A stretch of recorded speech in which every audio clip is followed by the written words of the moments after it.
everyone. I'm Jeff Angel from the Center for Crisis and Risk Communications. Just a quick reminder that we're a 24/7 crisis firm that follows the teachings and brain science research of Dr. Vincent Cavello, who's also the senior advisor on our board. We're based in Calgary, Alberta, and we have associates right across Canada, as well as the United States, Europe, and the United Kingdom. It's my great pleasure to welcome Mr. Billy Nolen today to the conference. Billy, thank you so much for attending. I know this is the first time we've met, but in full disclosure, I've done some previous work with WestJet. I know Richard Bartram well, so please tell him I said hello. It's great to have you here. Thank you for taking the time. I'm gonna quickly read your bio if I could. It's quite impressive. So. Billy joined WestJet in February of 2020. So welcome to Calgary, Billy. If no one's officially welcomed you yet, let me do that. He's Vice President of Safety, Security, and Quality. In this role, he reports to the CEO, and he's responsibility for overseeing safety, security, and quality across WestJet, Encore, and Swoop, the 10,000 plus fellow WestJet employees, and the millions of guests who fly aboard WestJet aircraft each year. Count both Ben and myself as frequent flyer members. You bring more than 31 years of operations in corporate safety, regulatory affairs, and flight operations experience to WestJet. Prior to WestJet, Billy was Executive Manager, Group Safety and Health for Qantas. In that role, he was responsible for providing assurance and advice to the Qantas board, principally for Corporate Health, Environmental Safety and Security Committee, the Group CEO, and the Qantas Group. This is the coolest part about your resume, Billy. I didn't know this. You started your career as a pilot on the 767, the 757, and on a plane I have flown many times because I was with Canadian Airlines when we were partnered with American, the MD-80, the underrated and underappreciated MD-80. You later moved into leadership roles focusing on operational and corporate safety. You also served as a Senior Vice President, Safety, Security, and Operations with Airlines for America.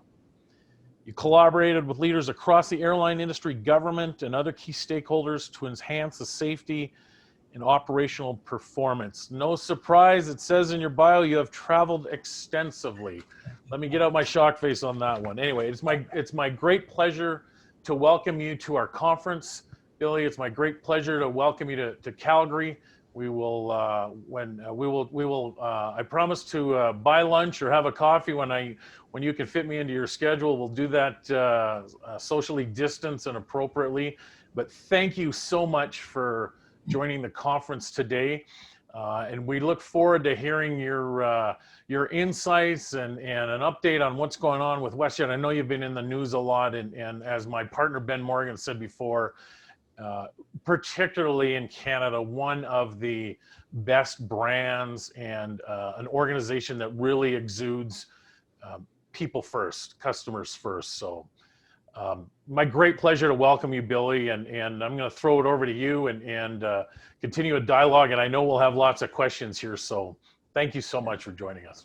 Well, thank you very much for having me. I want to make sure the sound is okay and I'm coming through loud and clear. I think we're good, yep. All right, very good. Well, it is first of all, thank you for the Center for Crisis and Risk Communication. I think it's just one of the most crucial things that we do, especially in this time. We never know how much you need crisis management, good, effective leadership and crisis communications until you're in one. If I were to back up, I want to start with just a really quick story. December 22nd, 2009. I was in bed. Normally I have my phone on buzzer. At the time I was at American Airlines. Phone goes off. I take a quick look, and it said airplane off the runway in Jamaica. At first, it takes a minute before did I see what I just saw there, and then of course I go into the kitchen, turn the light on, and look at it again, and sure enough, so everybody remembers the Miracle on the Hudson because that was earlier in 2009. But in December of 2009, that same year, that was American Airlines' miracle. We wind up having an airplane do a runway excursion, go off the runway in Kingston, Jamaica, land on a stretch of beach. There was the worst injury in the aftermath of that, though the airplane wound up being in 3 parts. You can search on Google and find that out. The worst injury was just a broken femur. There was the rest were minor injuries, so it was clearly our miracle. We were pressed into service in no time at all. At that point in time, I was leading American Airlines flight safety team, which also meant that I had responsibility for the GO team and care and emergency response and all of that. And within the hour, I was in our command center there, talking with our then CEO and the rest of the senior executive teams. We didn't know everything that was going on at the time, but then we get a call, and then the next time I'm over in the corner with our senior vice president of airports and our CEO, and the call came through. The Jamaicans says, look, we need to cut the tail off of your airplane so that we can clear the runway. And then the message to me was, Billy, I don't care what you do, but tell them they cannot cut the tail off of our airplane because, we didn't know, we didn't realize at the time that that airplane was sitting in 3 parts on the beach, and that one engine had been torn off, the part of the undercarriage had been torn off. And again, it just brought to mind, I was unseen by noon the next day with our GO team there. And from that, spent the next 10 days on site with the Jamaican authorities, with the NTSB as we worked through that. One of the beauties of commercial aviation is we've learned a lot from the things that have happened in the past. If you think about what has given us this incredible record across commercial aviation globally that we enjoy, it is because the stakes are so very high. It is because when we steer into that, we say the public trusts us, and there's an expectation that folks are going to get on an airplane, that our guests are going to be safe from their destination, from their point of departure to the point of arrival. So a lot goes into that. And so when we spring forward in a minute and talking about the COVID crisis, what it has done for the airline and how that has worked for us, I'll share a few more of those thoughts. Leaving American, I retired from American, and as you mentioned, and thank you for the shout out for the bio there, I left American in 2015, and I went to Washington, D.C. and joined Airline for America. There I was representing the 10 U.S. airlines along with Air Canada, who was also a member at the time of A4A, or Airlines for America. And so there was a real opportunity to work with key stakeholders, the FAA, with all of the sort of alphabet suits in Washington, with National Transportation Safety Board and others, and understanding. And we had several crises come up at that point in time. To think about for those who recall the Samsung Galaxy Note 7, there was a time there was a risk of fire, and suddenly we had to put a plan in place that was told to us on a Wednesday, implemented by a Friday, and put in action on a Saturday. So it is that ability to being able to work to a crisis very quickly that we have to work through. And then leaving there and going to Qantas. Qantas is such a storied airlines. For those who know Qantas history, they're in their 100th year. Next month will be the culmination of that. They kicked off the celebrations last year. All been sort of dealt a bit of a blow by when we think of what the amount of sheer devastation that the COVID crisis has exacted upon the whole global air transportation system. So we'll think of that. And so arriving here last year, as I was coming to WestJet and came and did all the rounds, and I'm expecting, of course, we had just here at WestJet, we had just closed on the Onyx deal last December. I arrived I came first on the 11th of February for our leadership summit, which is a perennial summit that's held every year to kind of talk about what's happened the last year, the go forward plan, or envision sort of our 5-year plan for WestJet. Lots of growth was anticipated. I went back to Sydney to pack up my effects on the 12th. I arrived back in Calgary on the 19th, and I was in my first COVID meeting on the 23rd. And so if there's a little bit of feeling like I was parachuted onto the front lines, that's what this last 7+ months has felt like. But through it all, I want to talk about some of the things that we did very quickly and some of the practices we put into place over this period of time that helped us weather this crisis, and even as we project forward. So by the 21st of February, I was on a call not only with Transport Canada and not only with our labor groups and others, thinking about what did this all mean. In the very early stages, we weren't quite sure. But that was on the 22nd. By the 25th, we had stood up our incident command center that looked right across every part of our business. And took everything from the operations to tech ops to, from finance to digital to our call center. And all of that came together. We set up a cadence that we were meeting every day. And in the first few weeks, we were meeting twice a day. We were doing a 9 o'clock and we were doing a 3 o'clock meeting to understand as this thing was rapidly evolving. And in those early stages, you don't know what you don't know. One of the axioms of classic accident investigation is everything we think we know today will be disproved tomorrow, right? And I think anyone who has done any of this for any period of time can clearly understand that. It is changing, is rapid, what's going what. We're keeping abreast of the numbers. We all look at it. The world sits at, we're not that far off from 40 million people impacted around the globe. And we're not that far off from, almost 1.3 million deaths. It won't be that long when we look at how fast this thing has moved. And we've all sort of been pressed into service. So for us, the WestJet story, if I can look at this from how to manage a crisis and how to do it effectively, we are blessed, and I'll use that term, with a wonderful executive team led by Ed Sims. We've got a good group of capable executives. We like to think of it as sort of the UN, if you will, of the airline business. You've got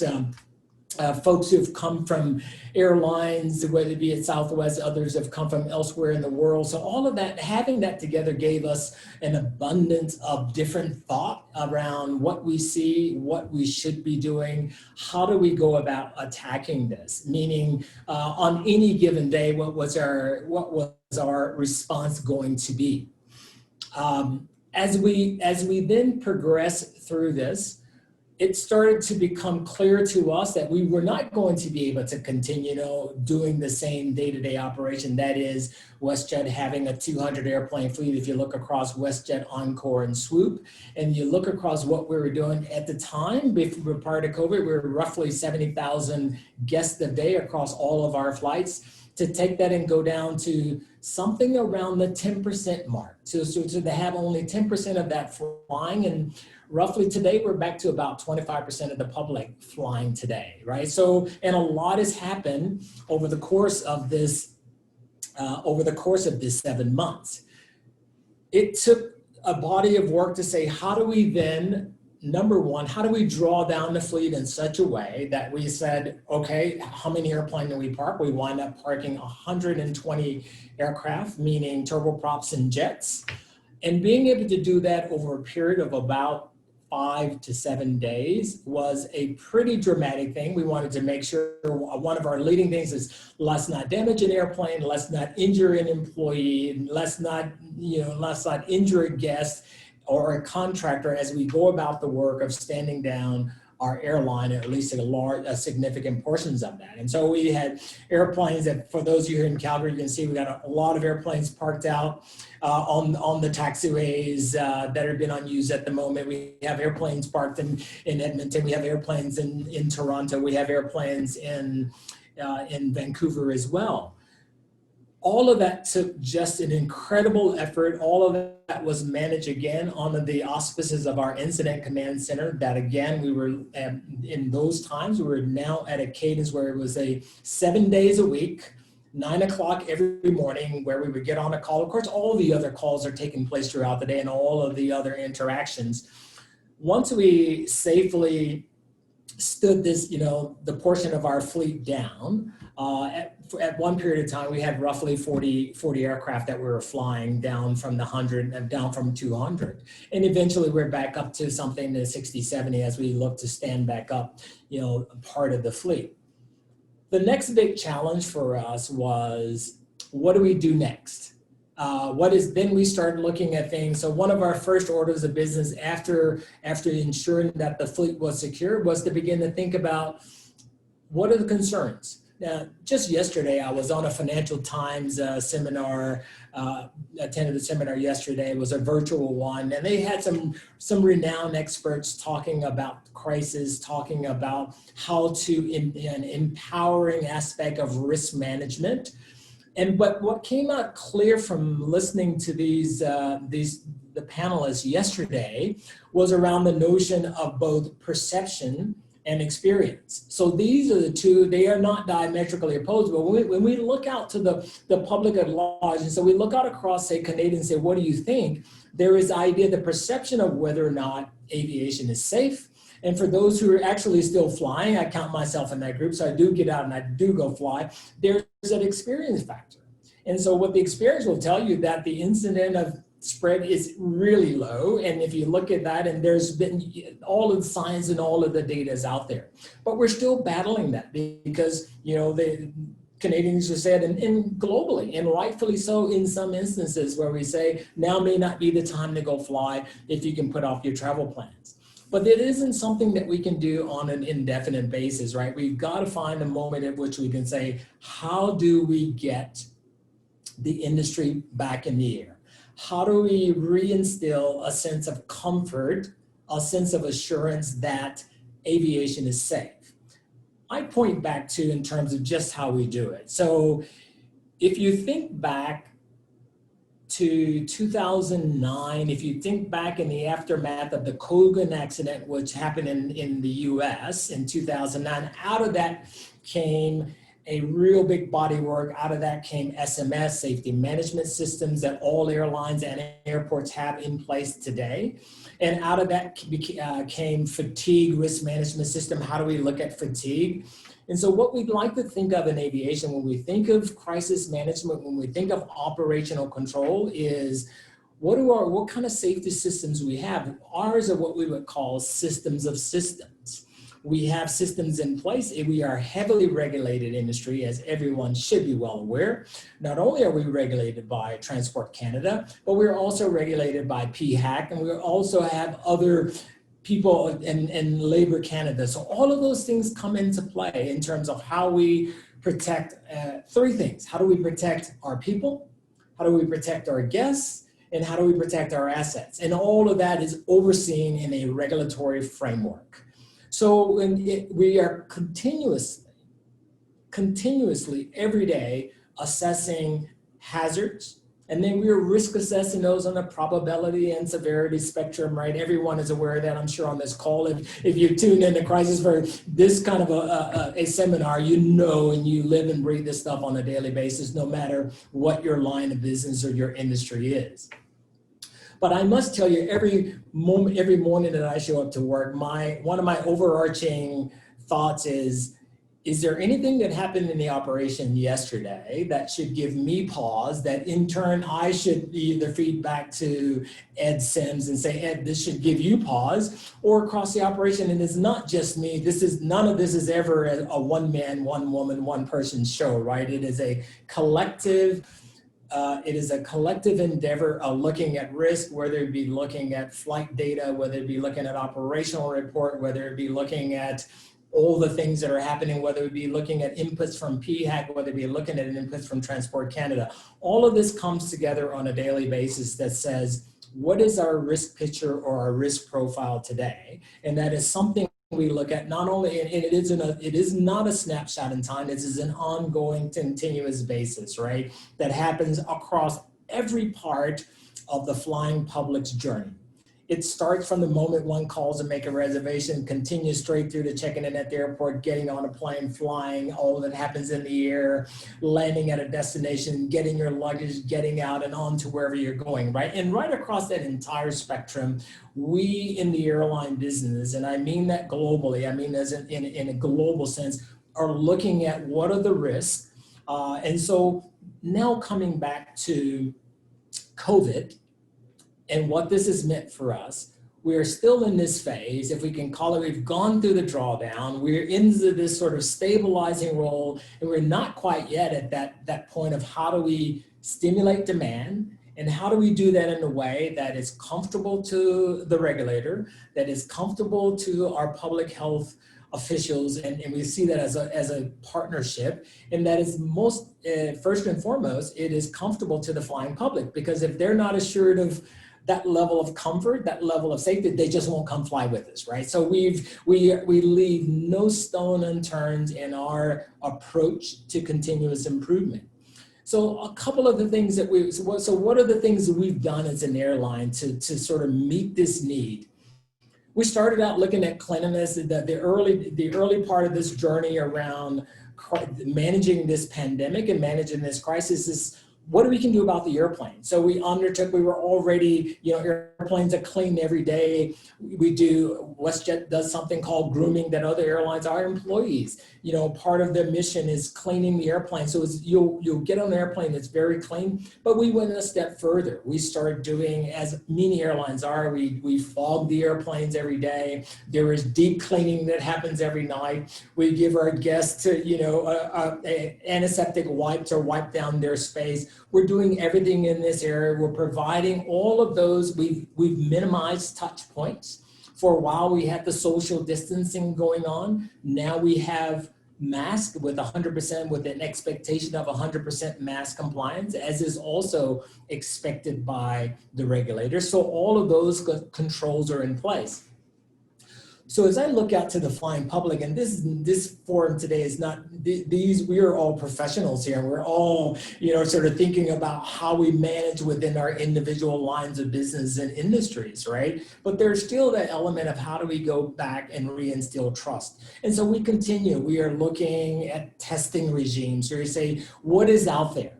There is everything from the proclaimed or professed something you can do in 30 seconds, to what's the standard today, which is a PCR test, which is anywhere from 24 to 48 hours. So across that spectrum of a 30-second, where is that sweet spot? We are looking, we are exploring with our partners, we are exploring with folks in the industry that says, what do you have? If there's been a good point about this crisis, it is that the level of innovative thinking and creativity is off the roof. It's just off the chart. It's something that we've probably never seen to this magnitude before. I was at American, and I'll weave in some other stories. At American at 9/11, and the morning of 9/11, I woke up to go give a new crew. I was a check captain at the time, and I was preparing to go give a crew their Mexico City checkout. Of course, I get to the airport, I see the airplanes on my TV. I get out, of course. By then, within a short period of time, the airspace is shut down. But out of that came a lot of learnings. And out of that, because aviation has always stared into risk and continuously stare into risk on an ongoing basis, the thinking about bulletproof doors, the thinking about how do we protect our assets, again, how do we protect our crews, and most importantly, how do we protect the flying public?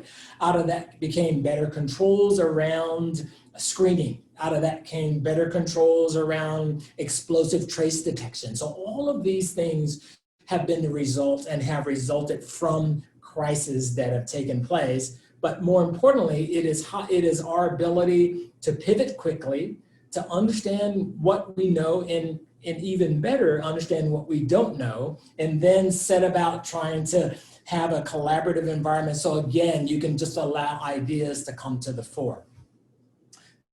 So coming back then to where we were and where we are today in terms of crisis management, if you look at this, our next hopeful expectation is that we will have testing that Health Canada is comfortable with, that the public is ready, that is fit for purpose, that is scalable, that is not overly cumbersome, that we can say the flying public says, yes, I'm ready to go fly, whether it be a trip to Hawaii, whether it's a businessman needing to get from Calgary to Toronto, et cetera, or need to get to Calgary to London or Frankfurt or elsewhere. We're looking at all of those models and using those to help inform our decision makers. We're in continuous communication with PHAC. We're in continuous communication with Transport Canada. We are working now, just to say, what is WestJet doing personally? We are working across setting up a trial, some testing trials in Vancouver at the moment. We're looking at, partnering on a trial in Edmonton. We are looking at doing trialing and testing in Calgary. In the meantime, of course, we've got, Air Canada is doing trialing in Toronto. All of this is meant to come together that says, what is the body of knowledge? What is the level of accuracy? What is the level of fidelity of testings that we can say, yes, that provides a sense of assurance to the flying public that not only is every airline across their risk, but they look at it on a continuous basis. And again, it goes back to the way we have this very layered approach to safety. I'll stop you. You can feel free to stop me anywhere if there are like questions that pop up as we go along. But where we find ourselves, and then I've talked a lot about what it means for the public. What does it mean for our fellow WestJetters? We have sadly over the course of this 7 months, we've have stood down permanently over 3,300 of our fellow WestJetters, and you look around the system, you can see what happens either whether it be within Canada itself or the global picture. One of the interesting statistics, and I'm not sure everyone may have seen, IATA, the International Air Transport Association, which has roughly, I think nearly 196 member airlines are part of IATA. And of course, they're based in Canada and Montreal, along with, of course, ICAO, the International Civil Aviation Organization, is also based in Montreal. They did an initial study. This just goes to show how fast things move. Their early study back in the March, April timeframe suggested that if we couldn't get flying back going, their early projections that the industry globally would lose roughly $63 billion. That was then said, and another scenario was said the industry could lose something on the order of $113 billion. The losses as we speak this morning are in excess of $263 billion. So all of those projections have just been blown out of the water. And so what we are seeing collectively, we are seeing this willpower that says, what's next? So we are looking at things like a health type passport that says you've had a test from an approved facility. It is a government sanctioned test, and that it becomes your health passport. Already just today it was announced that United Airlines, Cathay Pacific, one of the airlines have already going to introduce those this week in some of their routes to say, yep, you've had a test, turn that, whether it's a QR code, whether we can tie it into something while maintaining those privacy protections. But that might be an avenue to go down. Some countries are already down the path of doing both arrivals and departure testing. Germany is a good example. In Frankfurt, they're in excess of 300,000 tests that they're doing. So again, we're exploring all of those things. In the meantime, we are working with partners, we are working with companies that says, do you have a product that's out there that's ready to go that we could put, and then what is the infrastructure we need? What is the ability, what will be the uptake, the acceptance by our guests, right, in doing that? And then how do we operationalize that?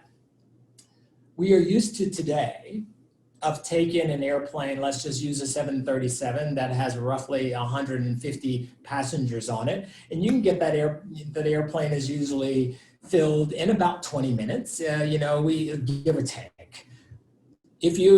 Some of the best solutions today, the throughput is such that you're talking 4 to maybe 10 guests per hour in terms of were you to do on-airport testing. These are just models. None of this has been approved yet, right? So you look through these models and see, will that work? We recognize, wow, that is a big change. So we're continuously looking, how do we move that? How do we go take that part of what is now the flying public's journey?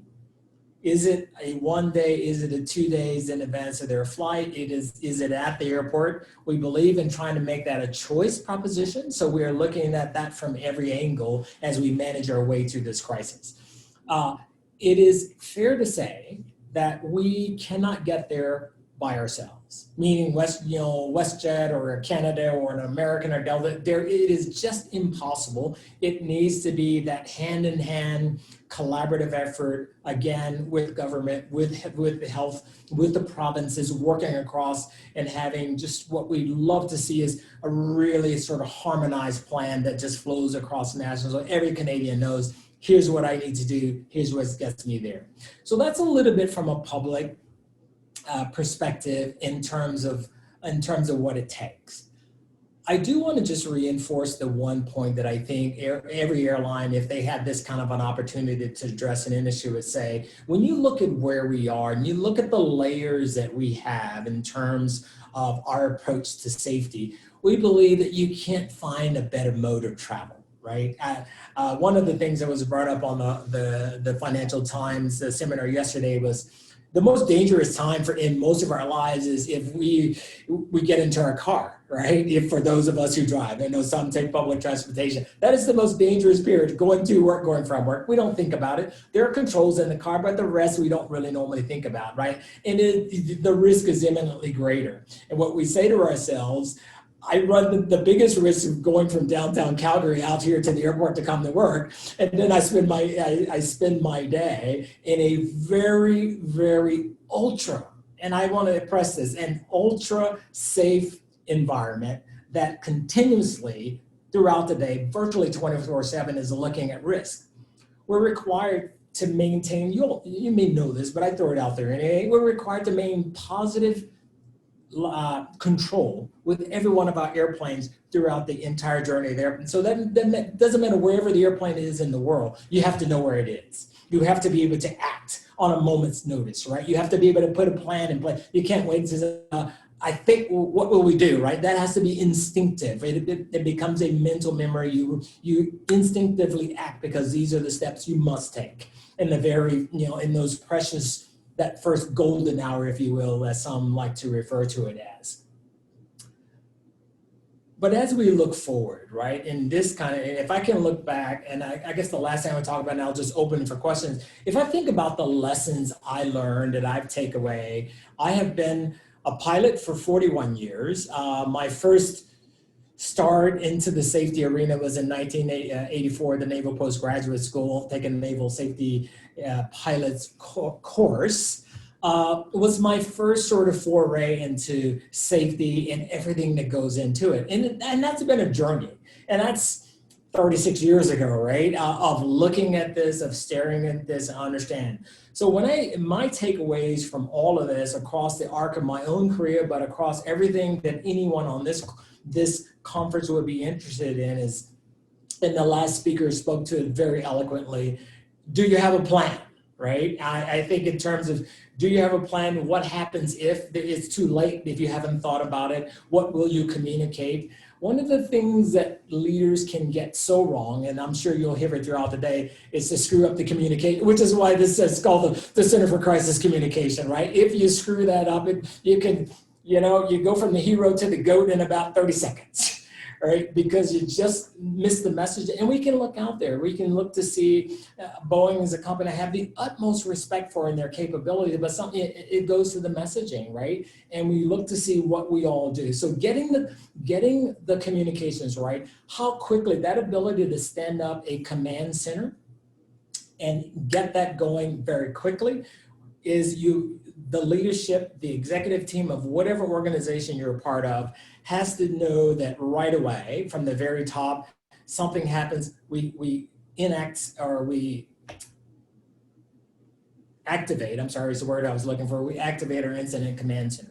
From there, you can decide what level of resources, what tangential resources you need. You've got all your critical stakeholders are there. You can decide on a moment's notice as decisions are made. What we found as in the early stages of the COVID crisis, we had decisions being made in the moment. Then, will we do this? Will we fly to a city pair?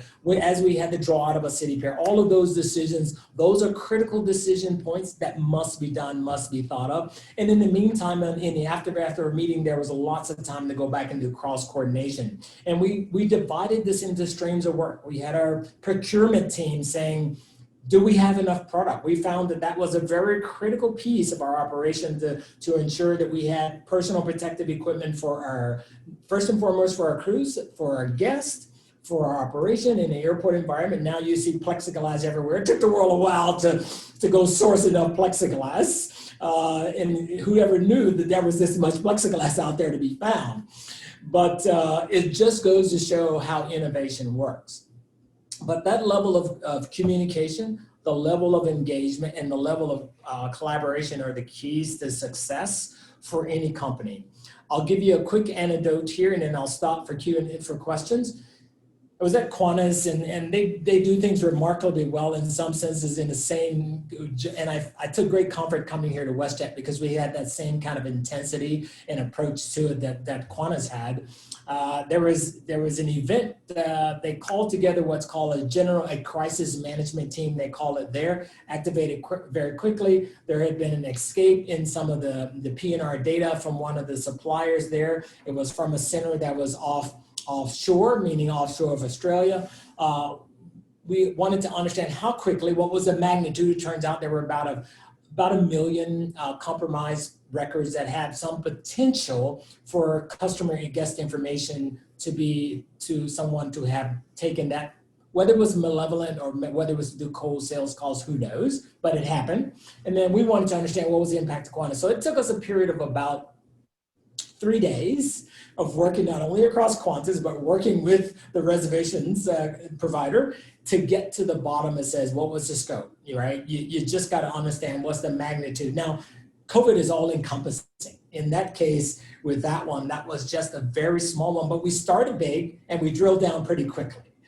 So we said, record turns out that only about 20,000 of Qantas's guests were impacted. So that was fairly easy when we put wraps on. And we progressed right from a crisis to a business as usual because the IT team took it on. So those are the kind of thing I think you always want to think of, right? You cannot be in crisis mode forever because you will do several that you will burn out your executives, you will burn out your employees, you will burn out your key leaders. So you've got to find a moment that says you're in a crisis mode for as long as necessary. And then as quickly as you can get back to a business as usual, that's the place you really want to be because you want to have a level of expectation and a comfort that even if it's a non-normal, you've got the right leadership, you've got the right expertise, and you've got the right tools to be able to handle that.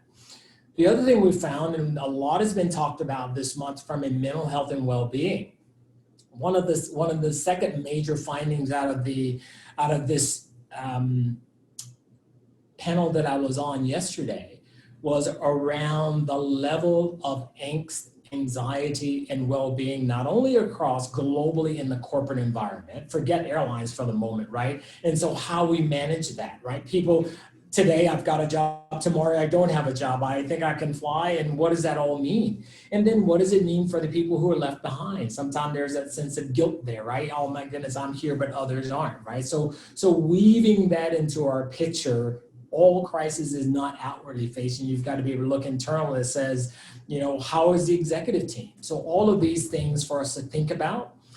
And lastly, what I would say is it comes down to communication. So we've talked about notification, we've talked about standing it up, we're talking about taking care of ourselves, taking care of guests. What does that all mean? The communication, I cannot stress this enough, is what we communicate externally, what we communicate internally, how we keep alignment across every part of your team, every part of our team here at WestJet. I think we do a magnificent job. We have a very strong, as you all know, Richard Barsham heads up our communication efforts here, one of the best in the business from Billy Nolen's humble perspective. And it is our ability to keep those channels open. And we seek to do the same thing. We want to be always transparent.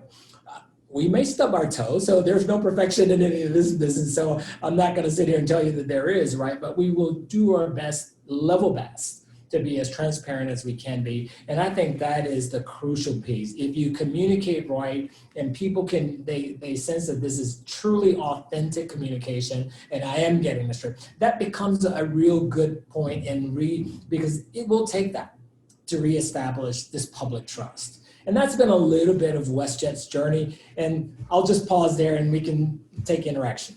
For sure. Thank you so much, Billy. I love the excitement and the energy. I'm surprised I didn't meet you before. I know you're at American and you would have worked, you did a shout out to Richard, as did I, but I'm going to shout out to a couple of colleagues that we had at American Airlines. I worked with Rob Britton, who's going to be on later today. Tim Doak, of course, who was there, and the quintessential classic communications, Al Becker. He just oozed class and confidence. Just quickly, I remember when I first went down to DFW, Dallas Fort Worth, for the non-airline folks, and it came out when it's Friday, and it was a casual Friday, and he, with great intention, he looked me in the eye and he said, "Jeff, casual Friday doesn't mean you can wear jeans." Okay, thank you. So I got right. That's right. And he went through what was acceptable. I smile now, and I so appreciated that. And the other thing that was awe-inspiring to me in my career is when I first went into the EOC, the Emergency Operations Center at American. I was like, wow. And at the time there was a storm brewing over Oklahoma, and the EOC director waited, and then made the call, and then every flight was diverted out of DFW, and 100,000 people's lives had to make changes. And it was just so impressive that the airline industry handles a ton of serious stuff every minute of every day. So Exactly. I greatly appreciate your insights there. I do have a couple of questions I want to ask you here that have come up. I know with your career at American, you've experienced crises. I remember the Cali crash in '95. Yes. Chris Chimes also, I remember, I thought did a really good job on that. How does COVID differ? I mean, I know it's obviously different, but from a crisis response management at an airline, how does COVID differ from, say, a single incident crisis? It's a really good point, to your point, right? My Christmas miracle, or American's Christmas miracle, me being on the ground, that was a point in time. I was on the ground with the GO team for 10 days, at which point it's, you go back, you'll get findings, you'll finally get a report from the NTSB. You've already started the process of making changes. It's sort of a done and dusted, and you implement, you say, what could we do different in terms of how we train our crews? Is there any technology we should be using? So it is, these crises are kind of point in times. I've also done, was at American for 9/11, for Fukushima, for H1N1, for SARS, for MERS, right across all of those. And even those, Jeff, they were by industry, right? They were geographically isolated in many respects, or the impact wasn't one of the sheer magnitude, the scale of COVID. So COVID is, in that respect, it is all consuming, meaning our ability, if we could have said, well, the US is not impacted, okay, we can no longer fly to Europe, but now we can still we can fly south of the border, or we can overfly and go to the Caribbean, or we could go to South America. When you realize that the whole world has effectively shut down in an effort to limit the spread and transmission. And then, but where is that coordinated? And what I think is missing, and I'm very transparent about it, what I think is missing, an overall coordinated global approach. Is probably we don't have any one body. If you look to an IATA, it is not everywhere, even though it represents the overwhelming majority of global airlines. You've got ICAO, you've got UN, you've got WHO, you've got CDC. So all of these bodies, you got, of course, here within Canada. It is, the difference is that most of those were fairly easy. Airlines can manage their way through it. Okay, all right, there's a geographical part of the world, i.e. the Fukushima eruption in Japan. All right, it impacted Americans' Japanese service, but we were still good to go everywhere else. We could go to Korea, we could go to, to everything we were doing in Europe, right? Here, we've had it's straight across every part of our business. So we currently, of course, have the borders closed, and then the restrictions on flying. So how do we overcome that? We're doing everything we can, and it's all incremental, right? So there, now I've got to think, is there anything else? And that's where we are. We're chasing, because there's no competition on safety, but we're all looking, is there an incremental piece that we can do? And these are the things that COVID has forced us to think in different ways. Gotcha. That leads me, you talked about the different levels of regulation. That leads me to the next question. So how frustrating or challenging is it dealing with different levels of government and regulation? You're an experienced airline guy in a regulated industry, so you would be well versed in that. So how challenging is that? And B, how well are we doing as a country, as a planet, in trying to align what our standards need to be to address COVID?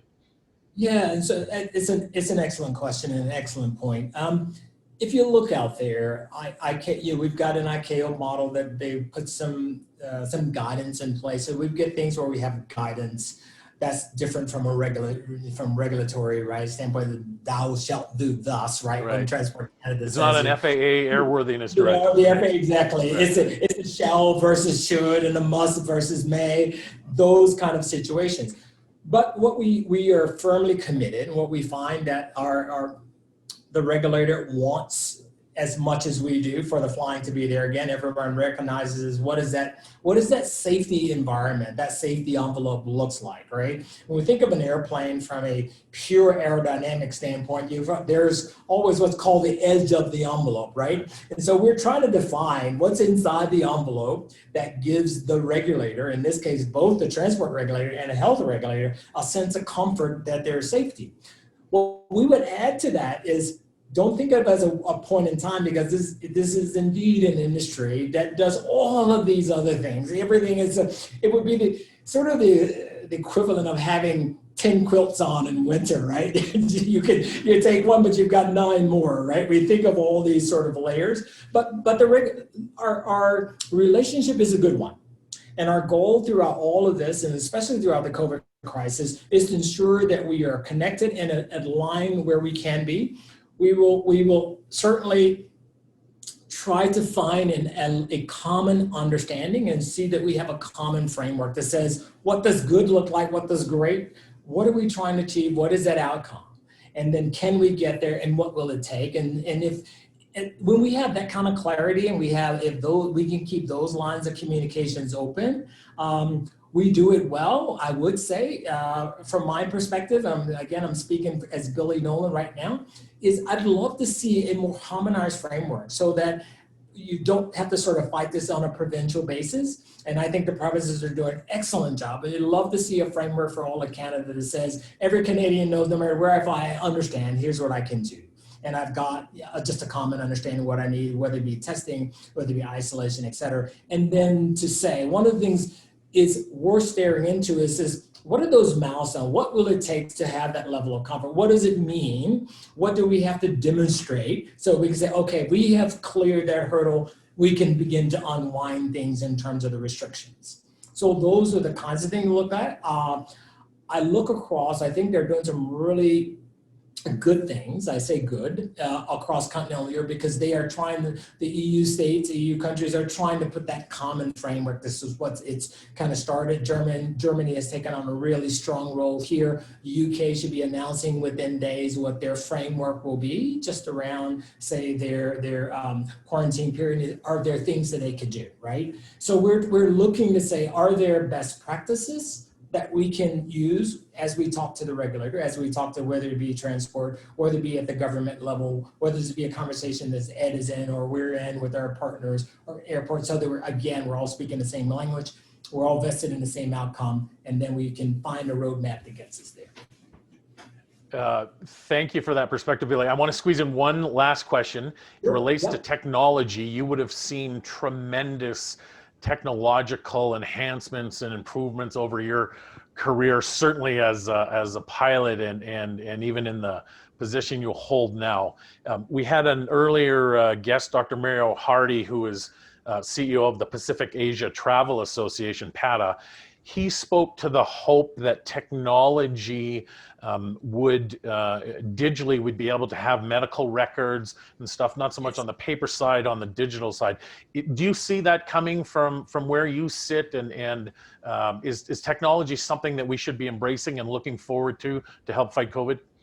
Absolutely. I think first and foremost, it should be said from the outset, we have to always ensure that we have met the privacy concern thresholds, because that's a big piece. You get to, people want to be safe, but then they'll, after they're safe, they'll say, well, wait a minute, what are you doing with my data, right? So if we can clear, technology is the way to go. As we move into digital spaces, digital platform, for me, that guest journey is, I've got WestJet, I've got the WestJet app or the Air Canada, whatever app you have, right, your app of choice. I've also got Arrive Canada, and I've got the COVID, those sort of things. So the ability to have that digital footprint. I was in a meeting with the head of the TSA at a conference in Washington, D.C. in 2017. And he was talking to just a large cross-section of people. And he says, the way we look at it is a couple of different ways, how we use technology. He says, we know that 99% of the traveling public are all good people. What we don't know is the 1%. And so all of these efforts we do is to find the 1%. Now, what he says, depending on how much of your information you want to give us, we can move more and more people into what's called this known category and fewer people into the unknown, right? So that's really, I think, what technology, that's the way to leverage technology. Can I go to the airport, I've got, even if, again, like I said, QR code, whatever it is, barcode says, aha, you've got an approved COVID test, is within the framework, is within the timeline for the country or the locale that you're going to, you're good to go. In the same way that you've got your passport information in there now, that's all protected. The only person that would be getting that, aside from the airline, because they have your PNR information, would be if, in case it needs, for the critical component of tracing, that it needs to go to a governmental entity like PHAC or Health Canada, right? And so technology is the way to go. I can tell you there are many, many folks around the globe who are working pretty hard to get us there. Right. That's awesome. So it's similar to like a Nexus pass when you travel to the US right now. That's right. That's right. Or you go in, is this something, today I'm both I'm a global entry member, I'm a, Nexus, so you walk in, is just having that ability says, yes, you scan your boarding pass, and also on that could be tied to that, could be, yes, from a health clearance, if you will, you're there. We're already doing the same thing in the security space. People may not know, there's a lot of controls behind the scenes that are there to try to figure out who the bad guys are. I won't talk about any of those, but we can have that same sort of process that is transparent, but offers those levels of protection at the same time. Awesome. Billy, thank you so much for being here today. It was fantastic. This is like catnip for me. I could talk to you all day long about the airline industry. I'm a big fan and really glad that you're in Calgary again. Welcome again. You're with a great airline. I know you know that. We're big supporters of WestJet, and so thank you very much for joining us today. It's been an absolute pleasure. Call my bluff on that lunch or coffee. I'm up for it. I will definitely do it. So Jeff, let me say thank you to everyone who's on the call today. I really, really have great respect and admiration for the work you all do. I think these kinds of forums come at the most critical time, and it's a good opportunity for professionals to come together, really understand and learn from each other. And I'm interested, I'll be listening in to some of the other presentations today as well. So thank you for having me. That's awesome. Thanks so much. Say hi to the team for me, Billy. I will indeed. All right. Okay, take care now. Thank you. Bye. Stay with us. Coming up at the top of the hour, we have Dr. Dina Hinshaw joining us with Dr. Vincent Cavello and Dr. Christopher McLennan.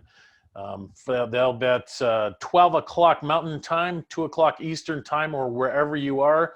You've got about 7 minutes. We're going to take a bio break, and we will be right back. Thanks so much.